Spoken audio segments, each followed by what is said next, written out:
Kalau biasa tidak menepati janji, ya besok nggak menepati janji. Iya Pak, tidak ada buktinya kan? Bapak bisa lihat buktinya banyak. Waktu kampanye ingin menghentikan reklamasi, tapi sekarang memberikan izin untuk pulau reklamasi. Kami tidak pernah mengatakan membongkar reklamasi, istilahnya tidak pernah menolak reklamasi.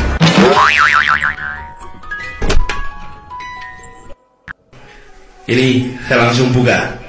Judul kampanye kita adalah Tolak Reklamasi. Lihat rekam jejaknya, lihat. Menolak pembangunan pulau reklamasi untuk kepentingan komersial. Pilih gitu. Ya bandingin aja rekam jejaknya nih. Ini ngerjain apa, ini ngerjain apa. Untuk rumah DP 0 rupiah sendiri itu kan sempat ini Pak mendapatkan kritik karena menurut masyarakat itu biayanya tidak sesuai dengan apa yang dijanjikan Bapak ketika kampanye. Itu gimana Pak? Dulu janjinya apa ya? Tidak ada buktinya kan? Bapak bisa lihat buktinya banyak. Udah ada buktinya. Kalau sekali gonta-ganti, ya besok juga gonta-ganti lah. Ya. Enak banget mulutnya. Orang tuh bangga menunjukkan apa saja yang sudah diberikan kepada masyarakat selama menjabat. Jangan cuma mau manfaatin rakyat doang. Enak banget. Ada dua hal yang bisa dapat dipastikan Amerika Serikat memberi dukungannya kepada Anies. Yaitu yang pertama, Dubes Amerika Serikat ini juga pernah menemui Anies Baswedan saat acara konferensi G20 di Bali pada bulan November 2022, di saat Anies sudah tidak menjabat sebagai gubernur DKI Jakarta lagi. Dalam konteks apa Dubes Amerika Serikat menemui Anies kalau bukan dukungan politik ke Anies di Pilpres 2024? Masa membahas tentang Jakarta dengan gubernur yang sudah tidak menjabat lagi? Harusnya Amerika Serikat menemui gubernur yang menjabat sekarang. Itu baru kontekstual. Makanya bila kita menduga-duga dan berspekulasi bahwa Amerika memberi dukungan ke Anies, memang nggak salah. Kedua, bisa jadi pertemuan dengan petinggi PKS ini dilakukan setelah PKS memastikan mendukung Anies. PKS memastikan dukungannya pada 30 Januari 2023 di Bandara Soekarno-Hatta setelah tim kecil menemui Ketua Majelis Syuro PKS Salim Segaf Al-Jufri di Turki. Lalu, kenapa Amerika Serikat lebih memilih menemui PKS dibanding Partai Nasdem? Bukankah Nasdem jauh lebih dulu secara resmi memberi dukungan ke Anies? Jauh sebelum PKS secara resmi mendukung Anies? Ya, karena Nasdem saat ini masih berada dan tergabung dalam koalisi pemerintahan Jokowi. Kesungguhan dukungan ke Anies bisa saja diragukan oleh Amerika. Apalagi saat ini koalisi perubahan yang Partai Nasdem ada di dalamnya belum secara resmi mendeklarasikan Anies sebagai capres. Di samping itu, tampaknya Surya Paloh juga belum tentu mau ditunggangi untuk mendukung hasrat dan keinginan Amerika Serikat. Dari ketiga kandidat capres potensial hasil survei, mengapa hanya Anies Baswedan yang menjadi pilihan Amerika Serikat? Apa alasannya?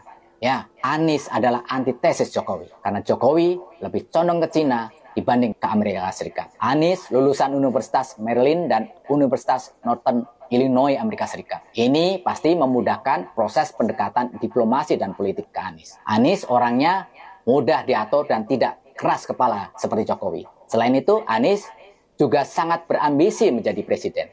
Ini memudahkan Amerika untuk membuat bargaining politik dengan Anies. Kenapa bukan Prabowo dan Ganjar? Karena kedua kandidat capres ini sudah terang-terangan akan melanjutkan programnya Jokowi. Maka tidak ada pilihan lain. Amerika Serikat lebih memilih dan mencari capres yang mudah diatur dan bukan yang dianggapnya terindikasi pro negara Cina. Salam logika.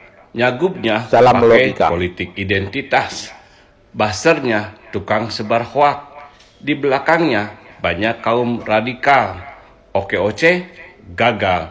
DP 0% terjerat masalah korupsi. Kemiskinan meningkat alias naik. Formula E sedang diselidiki KPK. Sumur resapan bikin orang celaka. Stadion JIS-nya bikin orang menderita dan trauma. Lalu apa sih yang bisa dibanggakan? Analisa yang luar biasa dari saudara kita tadi, teman-teman. Anies Baswedan adalah antitesa daripada Presiden Joko Widodo. Itu pasti. Ya. Program-program Presiden Joko Widodo yang cenderung katanya memihak kepada asing, kepada Cina. Padahal tidak demikian sebenarnya. Ya, dengan kedatangan Dubes Amerika Serikat ke PKS, kemudian ke Anies Baswedan, ini bisa jadi menunjukkan arah dukungan dari Amerika Serikat kepada Anies Baswedan yang notabene mungkin saja Anies Baswedan bisa gampang disetir oleh Amerika Serikat. Berbeda sekali dengan Joko Widodo, presiden yang selalu ngeyel, ya, mempertahankan apa yang ada di pemikirannya, bahkan apapun yang ada di depannya selalu diterjang. Ya, seperti nikel, ekspor nikel, bauksit, tembaga. Ya, Presiden Jokowi dengan sangat berani menghentikan ekspor untuk kemaslahatan umat, untuk kemaslahatan negara kita ke depan. Dan ini sangat merugikan Amerika Serikat sebenarnya. Maka dari itulah dipilihlah Anies Baswedan untuk kemudian ya bisa mengubah itu semua. Dan Amerika Serikat menganggap bahwa inilah sosok penerus ke depan yang bisa disetir untuk kepentingan Amerika Serikat. Amerika Serikat juga cukup jeli melihat peluang itu. Makanya dengan menyuruh dubesnya untuk menemui Anies Baswedan. Politik apa yang sedang dimainkan oleh Amerika Serikat? Sedangkan kita tahu sendiri bahwa Anies Baswedan tidak lagi menjabat sebagai seorang pemimpin negara. Artinya Anies tidak menjabat sebagai gubernur. Kenapa harus ke Anies? Ya, kenapa tidak ke jalur resmi seperti sekarang PJ Heru atau pejabat-pejabat yang masih menjabat saat ini? Tentu Amerika Serikat punya tujuan, tidak hanya sekedar menemui Anies Baswedan. Ya enggak? Ya enggak? Kita tahu, kita yang orang-orang awam pasti bisa menganalisa itu semua. Ya. Maka dari itu teman-teman, pandai memilah dan memilih. Tentu ini kemaslahatan, untuk kemaslahatan ke depan. Anies Baswedan cenderung antitesa atau antitesis daripada Presiden Joko Widodo. Pada suatu kesempatan ketika Anies Baswedan ditanyakan apakah akan meneruskan IKN, jawaban Anies Baswedan adalah itu sudah masuk ke undang-undang. Artinya undang-undang harus dijalankan. Tetapi teman-teman, undang-undang itu pun bisa diganti. Ya, kita semua khawatir program-program dari Presiden Joko Widodo yang sudah berjalan ini, program-program yang dirancang untuk kejayaan bangsa kita ke depan di 2045 akan diganti dengan yang baru. Itu yang kita khawatirkan. Ya, yang terjadi kita nggak ingin, kebalikannya kita nggak ingin. Itulah cara pandang saya. Ya, bagaimana dengan cara pandang kalian semua?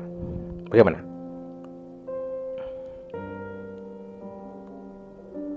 Di balik gegap gempita, kesedihan, viralnya, ya dibatalkannya Piala Dunia U20, Anies Baswedan tidak mengeluarkan sepatah kata pun.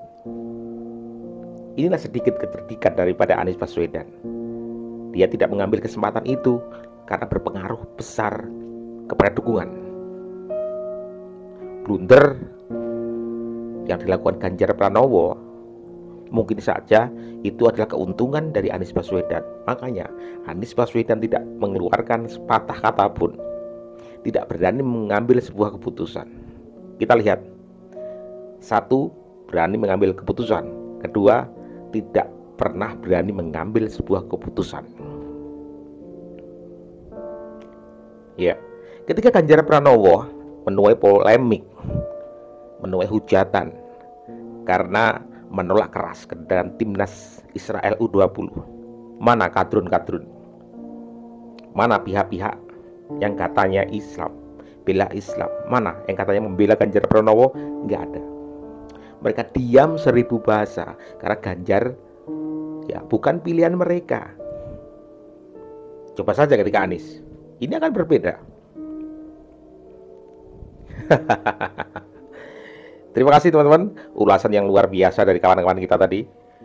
Bagaimana ulasan kalian? Terima kasih. Assalamualaikum warahmatullahi wabarakatuh.